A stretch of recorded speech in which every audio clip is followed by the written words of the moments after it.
네, 108회 전산회계 2급 이론 문제 풀이를 하도록 하겠습니다. 1번 문제부터 보도록 하겠습니다. 1번, 다음 중 일정 기간의 회계 정보를 제공하는 재무제표가 아닌 것은 무엇입니까? 자, 이 문제에서 가장 중요한 포인트는 바로 이거죠. 일정 기간이에요. 자, 이 말은 절대로 뭐다? 시점이 아니다, 그 얘기죠. 그쵸? 그럼 여러분, 우리가 재무제표 알고 있는 거 5가지가 있죠? 자, 불러주세요. 어떻게 함께하죠? 제 손자 이름은 현주입니다. 그쵸? 그래서 제가 누구라고요? 재무상태표, 손인 손익계산서, 자는 자본변동표, 현은 현금흐름표, 주는 주석이 있죠.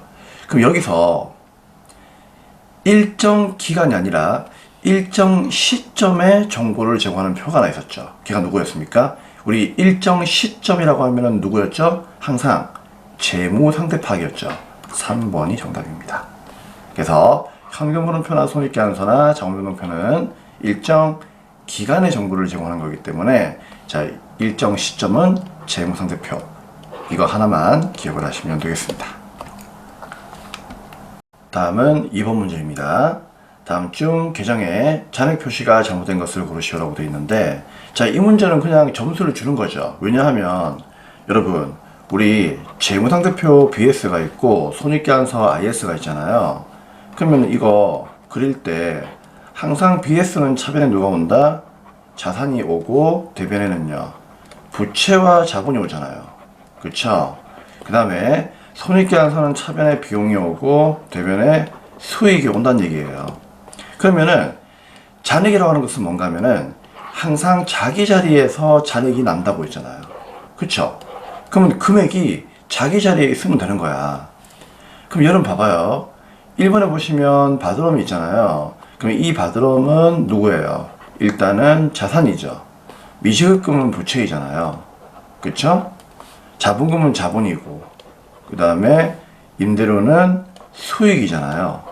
그죠? 그러면 자기 자리가 어디예요? 자산은 차변이죠. 부채는요 대변이고요. 자본은 대변이죠. 근데 수익은 대변이잖아. 그쵸? 근데 수익이 어디 있어요? 차변에 있다. 말도 안 되는 얘기지. 그쵸? 그래서 4번이 정답이 되는 겁니다. 그래서 항상 자기 자리에 잔액이 남는다. 이것만 기억하시면 돼요. 다음은 3번 문제입니다. 네, 3번 문제입니다. 다음은 단기의 재고자산 관련 자료입니다. 단기의 상품 매출원가는 얼마입니까? 자, 우리 매출원가 항상 구할 때는 쌤이 공식으로 외우는 것도 괜찮지만 그냥 상품이라고 하는 계정을 그리는 것이 더 빠를 수가 있다고 했죠. 기억나십니까? 자, 상품은 항상 차변이 뭐다? 자기의 창고죠. 창고에는 뭐가 있다? 먼저 기초상품 재고에 있을 거고요. 그 다음에 물건이 조금 모자라면은 새롭게 뭔가를 매입을 하겠죠. 그럼 이 창고가 항상 차변이야. 그쵸? 저번 연도에 팔다가 남은 거, 이거는요 이번 연도에 구매한 거, 아무튼 이 두 개 더해가지고 팔아야 되겠죠. 그래서 그렇게 팔려 나가면은 대변에 이게 뭐가 되는 거예요? 매출 원가가 된다라고 쌤이 이야기했고요. 팔고 남은 거는 다음 연도에 팔아야지 2월 상품, 기말 상품이 된다라고 이야기했습니다. 그래서 초에다가 순매입, 순 더하고 말을 빼면은 매출원가가 나온다. 자, 기초상품 재고액이 얼마입니까? 10,000원이죠. 그럼 여기에 10,000원이 아마 적힐 거야. 칸이 좀 작다. 그쵸? 그 다음에 상품 매입액이 얼마 있습니까? 30,000원이죠. 근데 얘는 순매입이라고 볼 수 없어요. 왜? 자료에서 매입 애놀이나 관출, 매입 할인이 있다면 걔는 빼야 되는 거야. 걔가 보이네요? 어디? 여기 있네요. 그쵸? 그럼 얘는 빼야 되는 거지. 그럼 얼마가 된다? 29,000원 되겠죠. 그러면 창고에는 물건이 얼마치가 있다? 저번 연도에서 팔고 남은 게 넘어온 거 2월 상품 10,000원이랑 이번에 새롭게 구입한 샘펜의 제품, 상품 29,000원. 총 얼마? 39,000원 있잖아요. 그러면 이 중에서, 그쵸? 기말의 상품이 5,000원 남아있다는 얘기는 1년 동안 얼마를 팔았다는 얘기일까? 5,000원 빼면 되죠. 그럼 얼마? 39,000원에서 5,000원 빼니까는 얼마 나온다? 34,000원 나오잖아요. 얘가 팔려나간 금액이에요. 그 중에서도 원가에 해당된다라고 해서 매출 원가다. 라고 이야기를 하고 1번이 정답이 되는 겁니다. 4번 문제입니다. 12월 말 결산법인의 단기 취득 기계장치 관련 자료가 다음과 같습니다. 이를 바탕으로 단기 손익계산서에 반영될 단기의 감가상각비는 얼마입니까?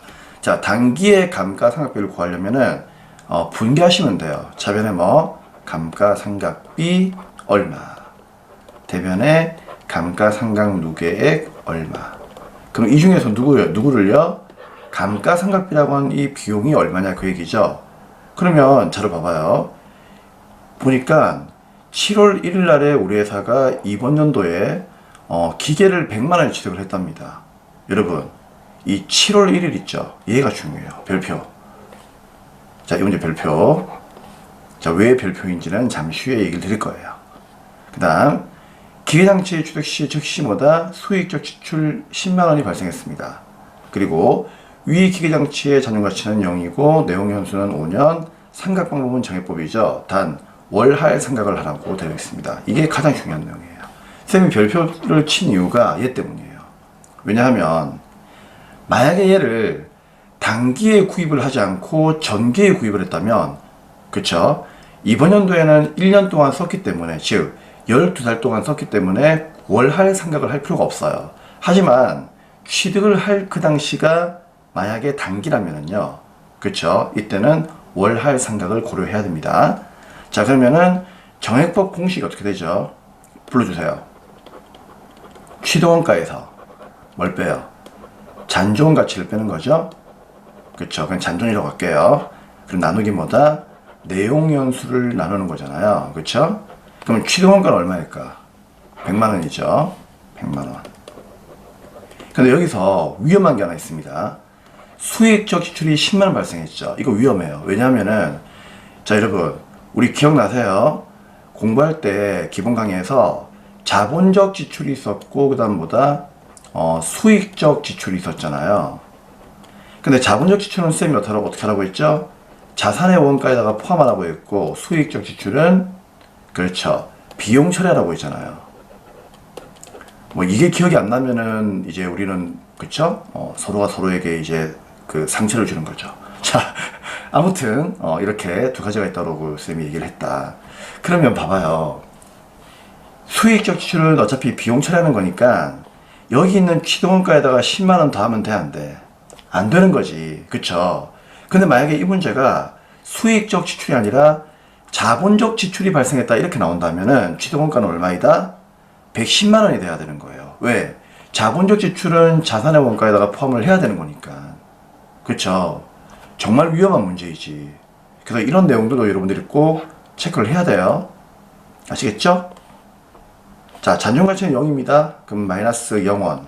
여기 나와 있죠. 자, 내용연수는 5년이니까 얼마? 그렇죠. 계산하면은 얼마예요? 1년에 20만 원씩 가치가 떨어진다 그 얘기잖아요. 그럼 쌤, 3번이 답이 아닙니까? 그건 아니지. 왜? 얘는 이번 연도에 언제?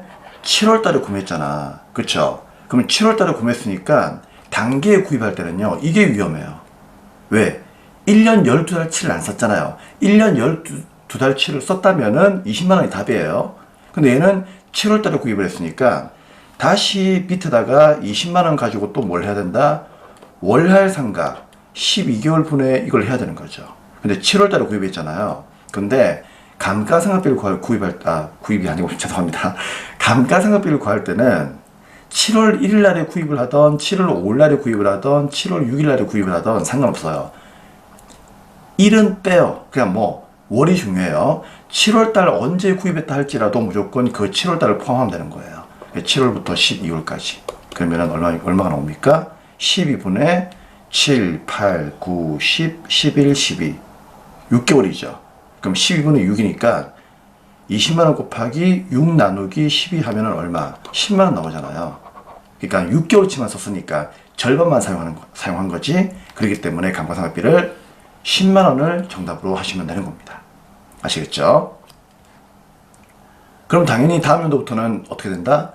1월 1, 2부터 사용을 하는 거니까 12월 말까지 1년을 꽉 채우겠죠.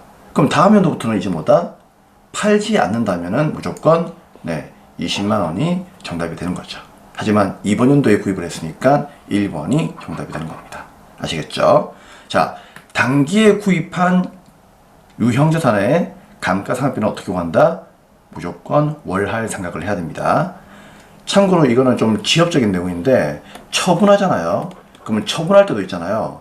감가상각을 하고 처분합니다. 원래는. 아시겠죠? 선생님 이게 무슨 말입니까? 처분할 때 여러분들 이거 아시죠? 대변에 예를 들어서 뭐 기계가 나가고 차변에 감로가 사라지잖아요. 그렇죠? 그리고 이제 돈이 들어오고 그 다음에 유형자산 처분 손실 이익을 따지죠. 이때 처분하잖아요. 처분을 만약에 6월 달에 처분했다. 6월 달에. 그럼 어떻게 된다? 감가상각 요계획을 6개월치를 또 어떻게 한다? 월할 생각해가지고 원래는 감가상각을 해야 되는 거예요. 감가상각을 하고 나서 처분을 해야 되는 겁니다. 근데 이런 내용은 조금 지엽적인 내용인데 우리 시험에서는 잘 나오지는 않기 때문에 그냥 이런 게 있다는 것을 참고만 하시면 되겠습니다. 근데 요즘에 출제위원들이 너무 뭐라고 할까 좀 이제 그 지엽적인 내용을 내면서 수험생들을 좀 당하게 하는 그런 경향이 있어요.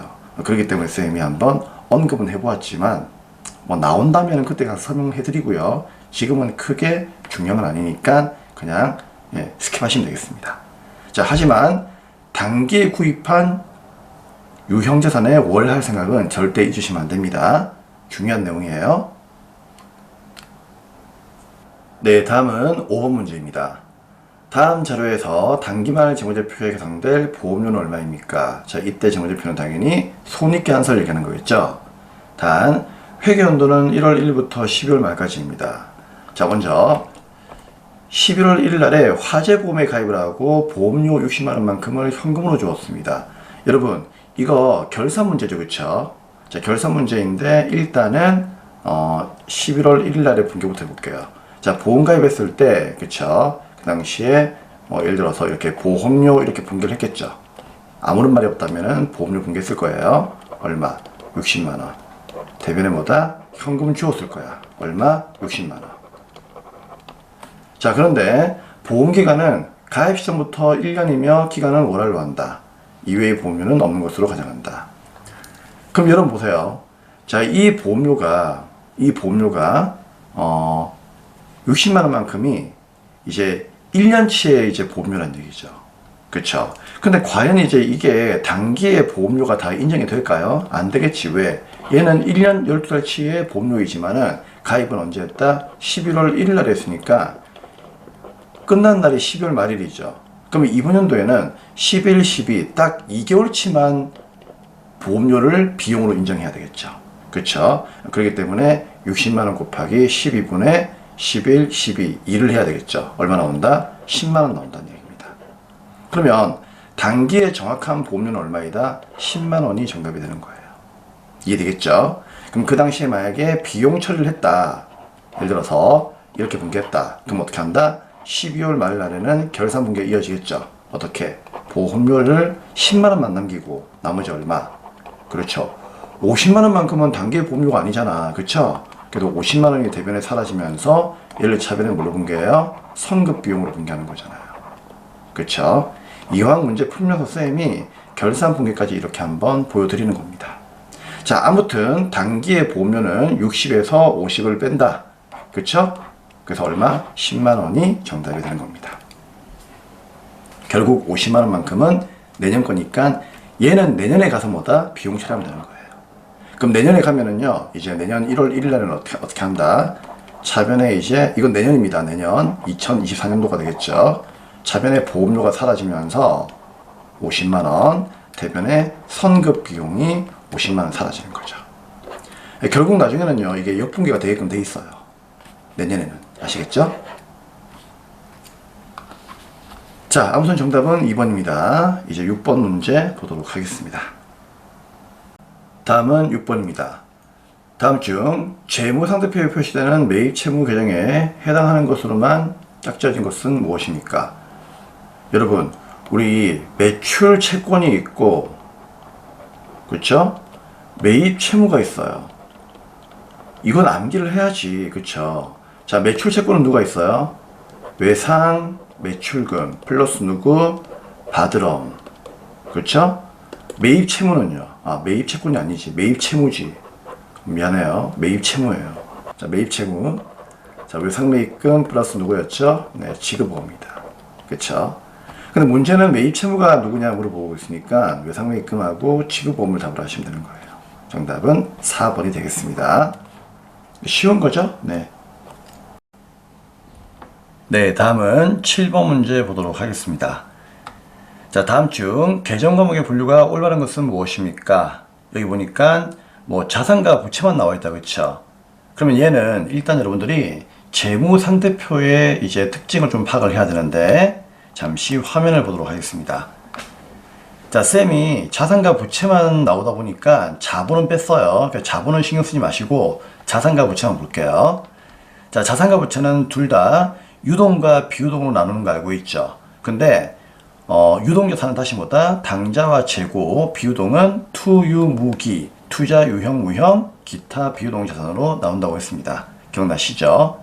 그러면은 1번부터 4번까지 계정 과목만 보고 자, 그 내용을 한번 쌤이 체크해 보겠습니다. 먼저 1번 차량 운반구가 있는데 차량 운반구는 뭐죠? 유형 자산이죠. 그럼 유형 자산이 1번이에요. 그리고 2번 당좌예금은 당좌자산이죠. 그럼 여기가 2번이고요. 그 다음에 유동부채 중에서 단기차입금. 자, 단기차입금은 유동부채 맞습니까? 맞네요. 올바른 것은 3번이다, 그렇죠? 정답은 일단 3번이에요. 그래서 얘가 3번이고요. 자, 비유동부채 선수익. 자, 선수수익은요 비유동부채가 아니죠. 유동부채예요, 그렇죠? 그러면은 1번 봐봐요. 1번 차량운반구는 유동자산이 아니죠. 유형자산이죠. 그래서 차량운반구는 지금 현재 유형자산이니까 비유동으로 가야 되겠죠. 그래서 틀렸고, 그 다음에 당좌예금도 마찬가지. 얘는 당좌자산으로서 유동이죠. 비유동이 아니죠. 그래서 얘도 뭐다? 틀린 거예요. 4번 당연히 선수수익은 유동부채이니까 틀린 거죠? 맞죠? 그래서 올바른 것은 뭐다? 3번의 단기차입금, 유동부채, 얘가 올바른 거예요. 그래서 얘가 정답이 되는 겁니다. 아시겠죠? 자, 쌤, 저 이거 너무 어려워요. 자, 그런 분들은 뭐 전산에 있는 계정 과목 조교 등록을 이용하던데, 여러분 그러지 마시고요. 자, 거기에 가면은요, 유동자산, 유동부채 이런 건 안 나와 있어요. 그렇기 때문에 이거는 반드시 뭐다? 여러분들이 암기를 하셔야 됩니다. 그러니까 여러분들이 계정 과목을 이용해 가지고 이렇게 찾아내니까 전산에 나와 있지 않는 유동과 비유동을 가지고 이제 이렇게 문제를 낸 거예요. 잠시 볼까요? 자, 여러분 우리 전산 화면에서 계정 과목 조교 등록 아시죠? 자, 여기 보시면 아시겠지만은 여기는 당좌, 재고, 투자, 유형, 무형 이렇게 나오지만 유동과 비유동 이렇게 안 나와 있죠. 그쵸? 그래서 이게 뭐가 문제가 되었는가 하면은 기존에는 이제 이렇게 한 거죠. 차량운반구는 뭐 유형자산 뭐 이런 식으로. 그 다음에 당좌예금 앞에는 뭐 재고자산 이렇게 해서 뭐 올바른 것은 무엇이냐 이런 식으로 문제를 출제했거든요. 그렇게 출제하니까 이제 강의를 하시는 분들이 자꾸만 이렇게 가르치는 거지. 어떻게?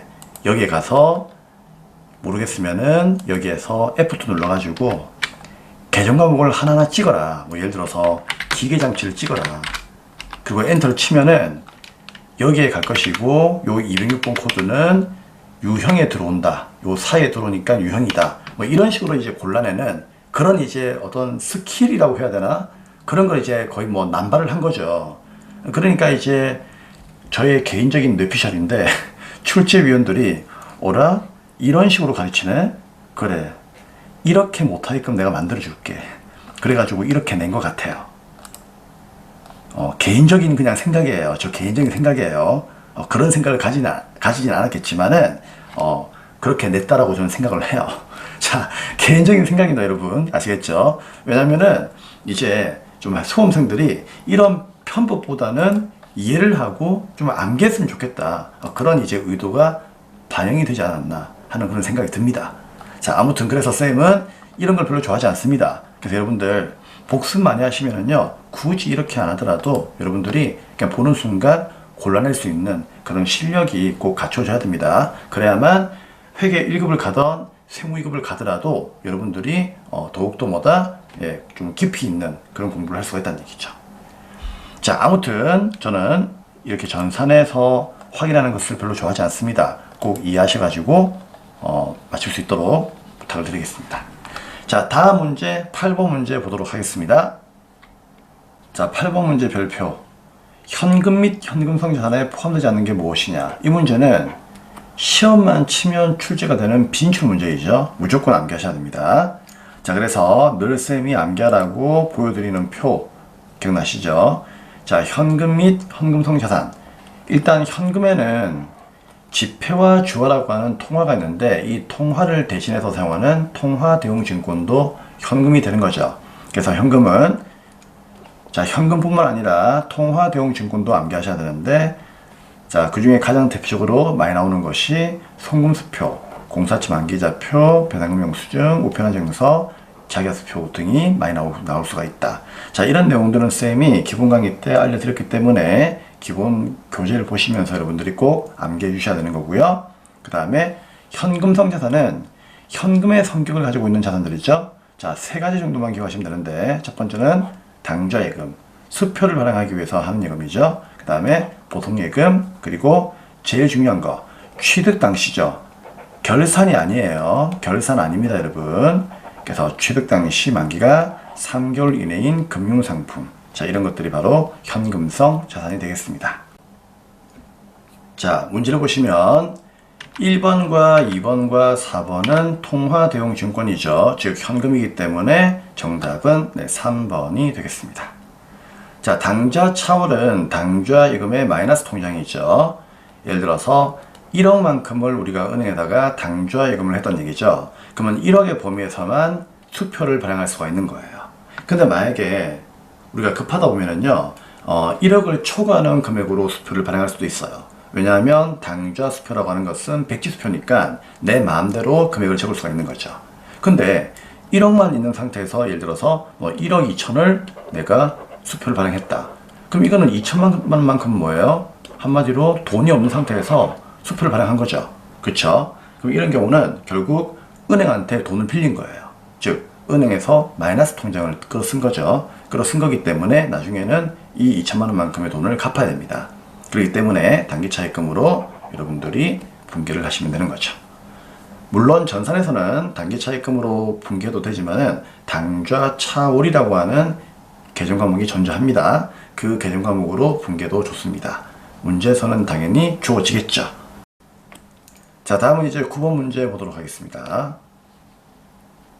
다음 중 상품 매입 계약에 따른 계약금을 미리 지급한 경우에 사용하는 개정 과목으로 옳은 것은 무엇입니까? 미리 주었다. 선지급한 거죠. 선급금이 정답이 되겠습니다. 다음 10번. 다음 자료에서 부채의 합계액은 얼마인가? 자, 우리가 부채의 합계액은 얼마인가? 그냥 부채를 골라내시면 되는 거죠. 자, 누가 있습니까? 이 정도는 암기하셔야 되겠죠. 외상매입금, 선수수익, 미지급 비용, 그 다음 없죠. 그러면 300에 200에 50이니까 551번이 정답이 되겠습니다. 자, 이런 기본적인 내용들은 구체적인 설명이 필요 없기 때문에 여러분들이 꼭 공부를 하셔가지고 직접 풀어내셔야 됩니다. 자, 다음은 11번 문제입니다. 다음 중 아래 빈칸에 들어갈 내용으로 적절한 것은 무엇입니까? 유동자산은 보고기간 종료로부터 몇 년? 그렇죠. 당연히 1년이죠. 1년 이내 현금화 또는 실현될 것으로 예상되는 자산을 의미한다. 1번이 정답이 되겠습니다. 자, 12번 문제 잠시 화면을 보도록 하겠습니다. 네, 12번 문제를 보시면은 다음 자료에서 단기 외상매출금 기말 잔액이 얼마인가 라고 되어 있는데 여러분들은 이때 중요한 게 이 기말 잔액이 뭔지를 알아야 돼요. 기말 잔액이 뭘까요? 바로 미회수액이에요. 그쵸? 자, 무슨 말이냐? 우리가 외상매출금이라고 하는 개정을 한번 그려봅시다. 자, 외상매출금은 뭐죠? 자산이죠. 그럼 자산은 항상 차변의 증가이고 대변의 감소이잖아요. 그쵸? 그럼 여러분, 외상매출금은 자산이니까 항상 자기 자리가 차변이에요. 이 말은 차변에 뭐다? 기초의 잔액이 생긴다는 얘기죠. 그럼 기초란 말은 뭔가 하면은 1월 1일 날 내가 외상값 받을 게 얼마가 있느냐 그 뜻이에요. 그럼 발생은 뭘까요? 발생이란 말은 곧 뭐다? 내가 외상으로 물건을 팔았다는 얘기예요. 그쵸?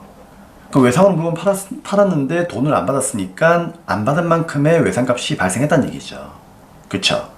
그럼 얘는 저번 연도에서 넘어온 외상값이고 얘는 단기에 발생한 외상값이에요. 아무튼 이 두 개를 합치면은 내가 받을 돈이 있다 그런 얘기죠. 그쵸? 그럼 받을 돈이 있으니까 이 두 개가 바로 뭐다? 전체의 미회수액이에요. 그쵸? 근데 그 중에서 받아버리면 회수가 되는 겁니다. 그 회수가 대변에 가는 거죠. 그쵸? 그럼 회수하고 남아있는 금액은 뭘까요? 당연히 기말까지도 받지 못한 미회수액이 되는 거죠. 결국 이 문제는 미회수액이 얼마냐 그 얘기예요. 자, 그러면은 보겠습니다. 기초의 잔액이 얼마가 있어요? 300이 있죠. 그럼 300은 저번 연도에서 우리가 받지 못해가지고 계속 넘어온, 즉 2월 되어 온 외상값이에요. 근데 단기의 발생액은 뭘까요? 이번 연도에 우리가 700만원치의 물건을 팔았다는 얘기예요. 그것도 뭘로? 외상으로. 그러면 700이 또 뭐가 된다? 외상값이 되는 거죠. 결국 나는 거래처한테 돈 받아야 될 게 300과 700을 합친 1000만원이 있다는 얘기죠. 그러면 1000만원 중에서 얼마를 회수했죠? 100만원만큼은 갚아주더라는 얘기예요. 그쵸? 그러면 12월 말날 기말까지 기다렸음에도 불구하고, 그쵸? 아직까지 상대 거래처가 갚아주지 않아가지고 받지 못한 그 미회수액이 얼마나 얘기입니까? 1000에서 100을 뺀 900이라는 얘기죠. 이 900이 바로 뭐다? 기말까지 받지 못한 외상 매출금의 잔액이 되는 거예요. 그쵸? 이거 물어보는 겁니다. 4번이 정답이 되는 겁니다. 13번 문제입니다. 다음 중 재고 자산에 대한 설명으로 적절하지 않은 것은 무엇입니까? 자, 우리가 일반적으로 재고 자산이라고 하는 것은 첫 번째 뭐였죠? 판매 목적으로 보유하는 자산이다. 그쵸? 자, 이걸 기억하시면 돼요. 그리고 나머지 좀 더 이제 지역적인 그런 내용들이 있는데 그런 내용들은 이제 지문 하나하나 보면서 설명을 드릴게요. 자, 1번입니다. 재고 자산은 정상적인 영업 과정. 정상적인 영업 과정이라는 얘기는 무슨 말인가 하면은 우리가 물건을 구입을 하거나 또는 뭐다 만들어서 판매하기까지의 과정을 얘기하는 겁니다. 그 과정이 보통 이제 1년 이내이죠. 그쵸? 자, 아무튼 그렇게 판매를 위하여 보유하거나 생산 과정에 있는 자산과 생산 또는 서비스 제공 과정에 투입될 원재료나 소모품의 형태로 존재하는 자산을 말한다. 맞는 말이죠. 아무튼 얘네들은 전부 다 뭐죠? 판매를 목적으로 가지고 있는 것들이에요. 자, 2번. 재고 자산의 취득원가는 취득과 직접적으로 관련이 되어 있으며 정상적으로 발생되는 기타 원가를 포함한다. 그렇죠. 구입 시의 비용은 원가에 포함한다. 이 말을 상당히 복잡하고 짜증나게 길게 얘기를 하고 있는 거예요. 그렇죠? 자, 3번. 선입선출법은 먼저 구입한 상품이 먼저 판매가 된다. 당연한 거지. 그런 가정하에 매출원가 및 기말 재고액을 구하는 방법입니다. 너무 당연한 얘기이기 때문에 뭐 설명드릴 이유가 없어요. 적절하지 않은 것은 4번이 되겠습니다. 자, 개별법은 상호 교환될 수 있는 재고자산 항목인 경우에만 사용이 가능하다. 틀렸죠. 상호 교환될 수 없는 재고자산들이 많습니다. 왜냐하면 개별법은 주로 주문 생산에 의해서 제품을 판매하는 기업들이 사용하는 방법이기 때문에 아무래도 주문 생산이라고 하는 것은 어떻습니까? 품질과 그 다음에 성능, 사이즈 이런 것들이 모두 다르겠죠. 그렇기 때문에 상호 교환되기는 조금 이제 까다로울 수가 있다 그런 얘기예요. 그래서 4번을 체크하시면 되는 것이고요. 자, 다음은 이제 14번 문제 보겠습니다. 다음 중 수익의 이연에 해당하는 개정 과목으로 옳은 것은 무엇입니까? 쌤 기본 강의 때 이거 암기하라고 했죠. 수익의 이연과 그 다음 뭐가 있다? 수익의 예상이 있다고 했죠. 자, 그러면 수익과 비용의 이연에는 어떤 과목이 있었습니까? 두 가지. 그렇죠. 얘들은 너무나 많이 주었거나 또는 너무나 많이 받았기 때문에 일어나는 문제로서 선급 비용과 그 다음에 선수 수익이 있다고 했죠. 그렇죠. 그래서 이 두 가지의 이연을 꼭 기억하시고요. 그 다음에 수익과 비용의 예상, 다른 말로는 또 발생이라고도 하는데, 자, 발생에 대한 이런 과목도 암기하라고 했죠. 자, 누구였습니까? 미수 수익과 그 다음에 미지급 비용이 있었죠. 그쵸? 그래서 이 연에는 선급 비용과 선수 수익이 있습니다. 맞습니까? 네. 그쵸? 하지만 예상에는 미수 수익과 미지급 비용이 있습니다. 그래서 이것들을 꼭 암기를 해야 됩니다. 자, 정답 몇 번? 수익의 이 연에 해당하는 것은 누굽니까? 수익이라고 하는 것은 선수 수익이죠. 3번이 정답이 되겠습니다. 15번 문제입니다. 다음 중 기말 재고자산을 과대평가했을 때 나타나는 현상으로 옳은 것은 무엇입니까? 자, 매출원가와 당기순이익의 입장에서 보셔야 되겠죠? 자, 이 문제는 어떻게 푼다고 했죠? 잠시 화면을 보도록 하겠습니다. 자, 이 문제는 상품 규정 항상 그리라고 했죠? 그러면 상품은 차변에 뭐가 있죠? 저번 연도에서 넘어온 기초상품, 그리고 단기에 구입한 순매입액, 아무튼 더해서 팔아야 되겠죠? 팔리게 되면은 매출원가, 팔고 남은 건 기말상품, 알고 있죠? 그래서 항상 매출원가의 공식은 기초에서 순매입을 더하고 기말을 빼는 거예요.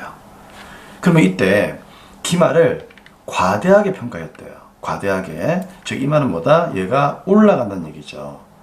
그럼 여러분 봐봐요. 예를 들어서 기초가 100이고 순매입이 100이고 매출원가가 100이고 기말이 100이야. 예를 들어서. 그러면 차변 대변 1차 하면서 200이 되겠죠. 근데 기말을 과다하게 했다는 얘기는 기말이 100원 이상으로 올렸다는 얘기예요. 그럼 만약에 얘가 100원이 아니라 120원이야. 그럼 얘는 얼마가 되는 거죠? 80이 되는 거죠. 그쵸? 그러면은 어때요? 기말이 올라가니까 매출원가는 줄어들잖아요. 그러면 찍더라도 2번이나 뭐다? 4번을 찍어야 되겠지. 그쵸? 맞습니까? 자, 그러면 단기 순이익은 어떻게 될까요? 자, 단기 순이익은 그냥 매출 총이익으로 이해하시면 돼요. 여러분, 매출 총이익이 공식이 뭐죠? 순매출액 마이너스, 그렇죠, 위에서 구했던 매출원가를 빼는 거죠. 그쵸? 그러면은 쌤이 자, 케이스 1번의 케이스와 그쵸, 2번의 케이스를 한번 보여드릴게요. 자, 봐봐요. 어떻게 달라지는지. 자, 순매출은 똑같이 그냥 어떻게 할까? 300원이라고 가정을 해요. 그러니까 순매출은 그냥 고정을 시키는 거예요. 자, 픽스를 하는 거죠. 그러면은 매출원가만 보시면 되는 건데, 자, 매출원가가 자, 첫 번째 100원일 경우, 그 다음에 80원일 경우 두 개를 비교해 보자는 얘기죠. 그럼 100원일 경우에는 매출 총액이 얼마이다? 200이 될 것이고 300에서 100을 빼는 거니까, 그러면 이제 매출원가가 80원인 경우에는 300에서 80을 빼면은 220이죠. 자, 누가 높아요? 그렇죠. 케이스 2가 높죠. 이 말은 이 얘기예요. 기말을 120으로 올리니까, 맞죠? 매출원가가 80으로 떨어졌잖아요. 그렇죠? 그럼 매출원가가 작으니까 어때요? 매출원가가 작아지면은 그만큼 뭐다? 순매출에서 빼는 금액이 작으니까 이익이 많이 나와요. 그쵸? 그래서 여러분, 결론. 자, 결론이에요. 도움만은 왜 눌렀지? 자, 결론입니다. 잘 들으셔야 돼요. 자, 기말이 100원보다 120원으로 이렇게 기말이 올라가니까 매출원가가 어때요? 매출원가가 100원에서 80원으로 떨어졌죠. 그쵸? 그럼 매출원가가 떨어지니까 어때요? 80원으로 떨어지니까. 그렇죠. 이익이 케이스 1번보다 더 많잖아. 이익이 올라가잖아요. 그쵸? 무슨 말인가 하면은 기말을 올리면은 매출원가가 떨어지고, 매출원가 떨어지면 이익이 올라간다는 얘기예요. 그래서 기말과 매출원가는 서로 반비례해요. 하지만 기말과 이익은요, 이익은 서로 뭐다? 올라가니까 비례하는 거죠. 그쵸? 그래서 기말이 올라가면 매출원가 떨어지고 매출원가 떨어지면 이익이 올라간다. 이걸 꼭 뭐다? 이해를 하셔야 되는 거예요. 그러면 이익이 올라가면 어떻게 되겠어요? 단기 순이익도 올라가겠지. 맞죠? 과대하게 올라가겠지. 그래서 2번이 정답이 되는 겁니다. 할 수 있겠습니까? 네. 자, 이렇게 해서 15번 문제까지 전산회계 2급 이론 시험 문제 풀이는 마무리를 하도록 하겠습니다. 네, 정말 수고 많으셨고요. 자, 다음 회차 기출문제 해설 강의에서 만날 수 있도록 하겠습니다. 네, 수고 많으셨습니다. 감사합니다.